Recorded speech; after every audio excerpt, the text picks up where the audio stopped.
Hello friends, नमस्कार, good evening. आप सभी का बहुत बहुत स्वागत है आपके अपने channel triple C by study पर। आज की इस क्लास में आप सभी के लिए 20 मोस्ट इम्पॉर्टेंट क्वेश्चन मिलेंगे और ये सभी प्रश्न आपके होने वाले ट्रिपल सी एग्जाम के लिए काफ़ी इंपॉर्टेंट हैं।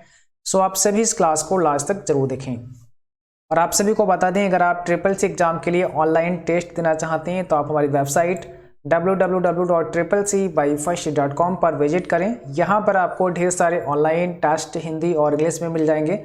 साथ ही साथ यहाँ से आप इंपॉर्टेंट क्वेश्चन आंसर और उनके पीडीएफ भी डाउनलोड कर सकते हैं और इस वेबसाइट का लिंक नीचे डिस्क्रिप्शन बॉक्स में दिया गया है। चलिए शुरुआत करते हैं और आपको बता दें, ये क्लास रेगुलर अब आपको 7:45 AM पर मिलेगी, यानी कि सुबह 7:45 पर ये क्लास आपके लिए होगी। ठीक है। आज का सबसे पहला क्वेश्चन आपसे पूछा है, इक्वल क्वोशिएंट 49,12 का मान कितना होगा। और ये क्वेश्चन काफ़ी पॉपुलर है और पिछले एग्जाम जो हुए हैं सितंबर और अक्टूबर में, इसमें कई बार क्वेश्चन पूछा गया है। तो ये भी आपके लिए एक मोस्ट इम्पोर्टेंट क्वेश्चन है। इसको कैसे करना है, बहुत ही आसान है। ठीक है, देखो यहाँ पर जो आपका सही जवाब होगा वो होगा ऑप्शन नंबर सी, 4 होगा यहाँ पर आपका सही जवाब। अब आपको समझना है कि ये फार्मूला कैसे काम करता है। ठीक है, तो चलिए हम आपको इसके लिए एक्सेल में लेकर चलते हैं आपको, या कैल्क में हम इसको यूज करके दिखाते हैं कि ये फार्मूला कैसे काम करेगा। यहाँ पर हम आ चुके हैं, इस फार्मूले को हमने यहाँ पे पेस्ट किया है और एंटर प्रेस करते हैं तो आपका जो जवाब आया वो यहाँ पर 4 आया। अब देखिए यहाँ लिखा है क्वोशिएंट 49,12। अगर यहाँ पर जो वैल्यू दी है ना 49, इसको आपको डिवाइड कराना है 12 से, यानी कि 12 से अगर आप भाग करेंगे 49 को तो यहाँ पर आपका जो भाग जाएगा, यानी कि जो भागफल होगा, ठीक है, वो कितना होगा, 4 होगा। 5 चौक 48 आप कह सकते हैं और शेष फल 1 बचेगा। मीन्स आपको भाग कराना है लेकिन आपको पॉइंट में नहीं काटना है। ठीक है, यानी कि आपको पूरा पूरा विभाजित नहीं करना है, शेष फल जितना रह जाए उसको रह जाना देना और जो आपका आंसर होगा फिर वही आपका यहाँ पे करेक्ट आंसर हो जाएगा। ठीक है, तो यहाँ पर अगर हम 12 से डिवाइड करते हैं 49 को, ठीक है, तो यहाँ पर हमारा 4 इसका जवाब आता है, यानी कि 5 चौक 48 और 1 आपका शेष बचेगा, उससे आपको कोई भी लेना देना नहीं होता है। ठीक है, तो यहाँ पर हमारा जो सही जवाब होगा वो 4 हो जाएगा। इस चीज़ को ध्यान रखना है। जैसे यहाँ पर मान लिया कि हमने यहाँ पर अगर 6 कर दिया, हम फॉर एग्जाम्पल के लिए यहाँ पे 6 कर देते हैं। मान लिया कि हमने यहाँ पे 6 कर दिया, 6 कामा, और यहाँ पर हमने 2 कर दिया। अब इसका जवाब क्या होगा, तो इसका आंसर 3 होगा क्योंकि 2 3 6 होता है। लेकिन अगर यहाँ पर 7 हो जाए तो भी इसका जवाब 2 3 6 यानी कि 3 ही होगा, इसका आंसर तब भी 3 ही होगा। ठीक है, तो यानी कि आपको यहाँ पर विभाजित करना है लेकिन पॉइंट में नहीं काटना है, और जो आपका भागफल होगा वही आपका जवाब होता है यहाँ पे। क्वेश्चन अगला पूछा है, यूपीआई किसने लॉन्च किया। यूपीआई किसने लॉन्च किया, किसके द्वारा लॉन्च किया गया। तो यहां पर हो जाएगा एनपीसीआई के द्वारा, जिसका मतलब होता है national payments corporation of India. ठीक है, अगला क्वेश्चन पूछा है, किसी दस्तावेज को प्रिंट करने में सहायता प्रदान करने वाली शॉर्टकट कीज है। कंट्रोल M, अल्ट शिफ्ट और P, कंट्रोल P और कंट्रोल शिफ्ट और P। किसी डॉक्यूमेंट को प्रिंट करने में सहायता प्रदान करने वाली शॉर्टकट की, यहाँ पे कौन सा हो जाएगा, सिंपल सा है, कंट्रोल P। कंट्रोल P से आप किसी भी डॉक्यूमेंट को प्रिंट कर सकते हैं। अगला क्वेश्चन है, 500 रुपीज के नोट का रंग कैसा होता है। 500 रुपए के नोट का कलर आपको बताना है कैसा होता है। तो सही जवाब है यहाँ पर स्टोन ग्रे कलर का होता है। ध्यान रखना है, भी काफी इंपॉर्टेंट क्वेश्चन है, स्टोन ग्रे कलर का होता है। ठीक है, चार्ल्स बेबेज द्वारा डिजाइन किया गया पहला यांत्रिक कंप्यूटर कौन सा था। चार्ल्स बेबेज द्वारा डिजाइन किया गया पहला यांत्रिक कंप्यूटर कौन सा था। तो यहाँ पर हो जाएगा एनालिटिकल इंजन, ऑप्शन हमारा हो जाएगा V। ठीक है, ध्यान रखना, ये काफी इंपॉर्टेंट क्वेश्चन है। अगला क्वेश्चन पूछा है, URI का फुल फॉर्म, URI का पूरा नाम क्या होता है। और आप सभी जिनका अभी एग्जाम आगे होने वाला है, तो आप सभी जो भी हमने प्रीवियस क्लास कराए हैं उनको अच्छे से पढ़ के जाएं। बहुत सारे फुल फॉर्म भी हमने आपको कराए हैं, बहुत सारे शॉर्टकट की भी हमने आपको पढ़ाए हैं। लिब्रे ऑफिस नाम की एक प्लेलिस्ट है, उसमें सारे क्लास आपको मिल जाएंगे लिब्रे ऑफिस से संबंधित। तो आप थोड़ा सा अच्छे से रिवीजन करके जाएंगे, पढ़ के जाएंगे, तो एग्जाम निश्चित ही आपका बहुत अच्छा होगा। यहाँ पर हो जाएगा यूनिफॉर्म रिसोर्स आइडेंटिफायर। URI का मतलब होता है यूनिफॉर्म रिसोर्स आइडेंटिफायर।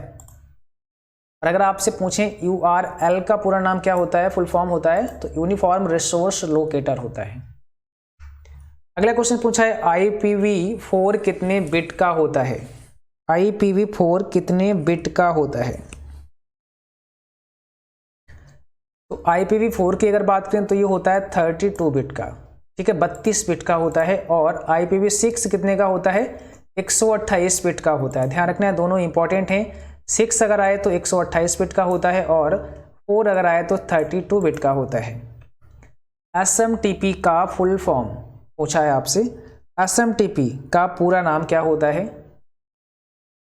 तो यहां पर हो जाएगा सिंपल मेल ट्रांसफर प्रोटोकॉल। क्या हो जाएगा, सिंपल मेल ट्रांसफर प्रोटोकॉल हो जाएगा। अगला क्वेश्चन पूछा है आर्टिफिशियल इंटेलिजेंस किस जनरेशन की देन है। बताइए, आर्टिफिशियल इंटेलिजेंस किस जनरेशन की देन है।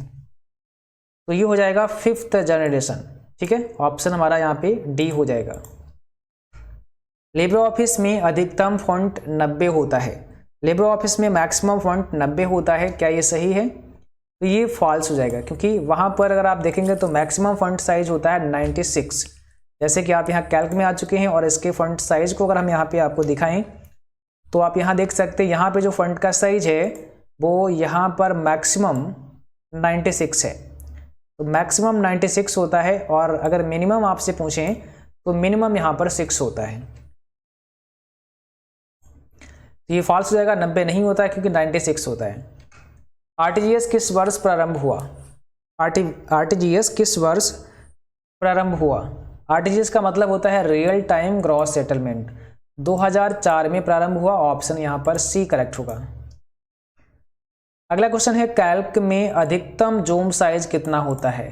कैल्क प्रोग्राम में मैक्सिमम जूम आप कितना कर सकते हैं।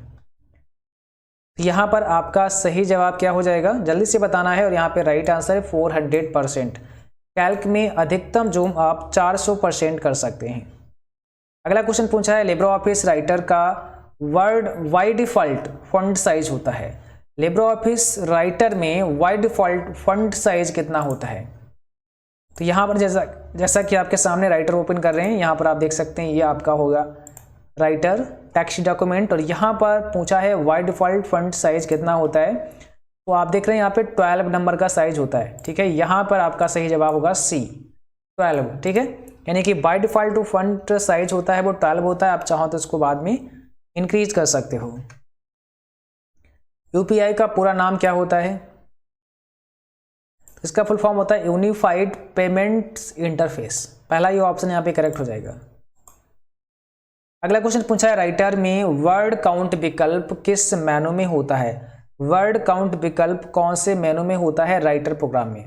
ये टूल्स मेनू में होता है, ऑप्शन हमारा बी हो जाएगा। आप राइटर में आएंगे तो यहाँ पर आपको जाना है टूल्स मेनू में, ये रहा आपका टूल्स मेनू, और यहाँ पर आप देखेंगे तो आपको ये वर्ड काउंट का ऑप्शन मिलता है टूल्स मेनू के अंदर, ठीक है। ये वर्ड काउंट का ऑप्शन आपको कहाँ मिलता है, ये मिलता है आपको टूल्स मेनू में। ये टूल्स मेनू रहा आपका, और यहाँ पे ये वर्ड काउंट का ऑप्शन है। यहाँ पर आपका सही जवाब हो जाएगा वी टूल्स। और अगला क्वेश्चन है लिब्रे ऑफिस राइटर में मिनिमम जूम हो सकता है, कम से कम कितना जूम हो सकता है। तो राइटर में आप कम से कम कितना जूम कर सकते हैं, 20%, 20% कम से कम आप राइटर में जूम कर सकते हैं। जावा एक प्रोग्रामिंग लैंग्वेज है जो डैश द्वारा विकसित की गई। तो जावा एक प्रोग्रामिंग लैंग्वेज है जो जेम्स गॉसलिंग, यहाँ पर पहला ही ऑप्शन आपका राइट है, के द्वारा विकसित की गई। QR कोड का फुल फॉर्म क्या होता है, ये भी काफ़ी इंपॉर्टेंट है आपके लिए। QR कोड का फुल फॉर्म क्या होता है।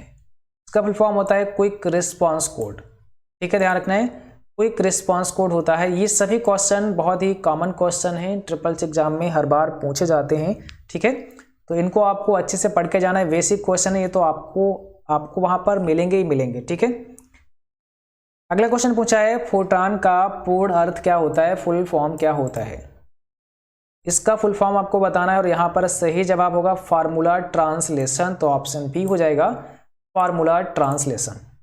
इसके अलावा बहुत सारे जो क्लास हमने प्रीवियस कराए हैं आप उन सभी को पढ़ के जाएं, क्योंकि आप अगर एक ही क्लास को पढ़ के जाते हैं तो एक क्लास से आपका काम नहीं चलने वाला है। इसलिए अगर आपको अच्छी ग्रेड में पास होना है, ठीक है, एक अच्छी ग्रेड में आप पास होना चाहते हैं तो आपको सारे क्लास करने होते हैं। बहुत सारे क्लास दिए गए हैं ऑलरेडी, आप उन्हें अच्छे से कर सकते हैं, प्रैक्टिस कर सकते हैं और आप आसानी से ट्रिपल एग्जाम को पास कर सकते हैं। ये क्लास बस यहीं तक थी। उम्मीद है आप सभी को क्लास पसंद आई होगी और जिन बच्चों का कल एग्जाम है आप सभी को हमारी तरफ से all the best, best of luck. उम्मीद करता हूँ आप सभी का एग्जाम बहुत अच्छा होगा और आप सभी अपने प्रश्न हमें जरूर भेजें। प्रश्न आप हमें मेल कर सकते हैं info.cccbyfystudy@gmail.com पर या फिर मुझे व्हाट्सअप कर सकते हैं 9452299436 पर। इसके अलावा आप अपने प्रश्न हमें इंस्टाग्राम और फेसबुक पर भी भेज सकते हैं। फेसबुक और इंस्टाग्राम आईडी है CCC ठीक है। और जिनका आज एग्जाम है आप सभी को हमारी तरफ से all the best, best of luck. Thank you.